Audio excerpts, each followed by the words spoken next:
പാലക്കാട്ടെ വിമത വിഭാഗത്തെ പിന്തുണച്ചതിന് കെ ഇസ്മായിലിനെതിരെ CPI നടപടിയെടുക്കും. ഇസ്മായിലിന് കാരണം കാണിക്കൽ നോട്ടീസ് നൽകും.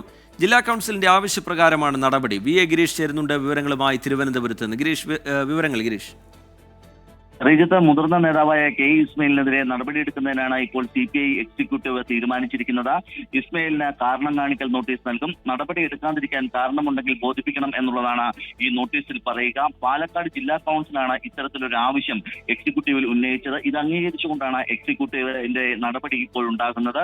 പാലക്കാട് ഒരു CPIയിൽ തന്നെ ഒരു വിമത വിഭാഗം രൂപം കൊള്ളുകയും അവർ ഒരു സമാന്തര കമ്മിറ്റി രൂപീകരിക്കുകയും ചെയ്തു. ഈ സമാന്തര കമ്മിറ്റിയും വിമത വിഭാഗത്തെയും കെ ഇസ്മായിൽ പിന്തുണച്ചിരുന്നു എന്നുള്ളതാണ് ഇപ്പോൾ പാലക്കാട് ജില്ലാ കൗൺസിൽ ചൂണ്ടിക്കാണിക്കുന്നത്. ഇത് പാർട്ടി വിരുദ്ധ നടപടിയാണ് എന്ന് ചൂണ്ടിക്കാണിച്ചുകൊണ്ടാണ് കെ ഇസ്മായിലിനെതിരെ നടപടി പാലക്കാട് ജില്ലാ കൗൺസിൽ ആവശ്യപ്പെട്ടത്. റീജിത്ത്, ശരി. VA ഗിരീഷ് വിവരങ്ങൾ നൽകുകയായിരുന്നു. മുതിർന്ന നേതാവ് കെ ഇസ്മായിലിനെതിരെ നടപടിക്ക് CPIയിൽ നീക്കം.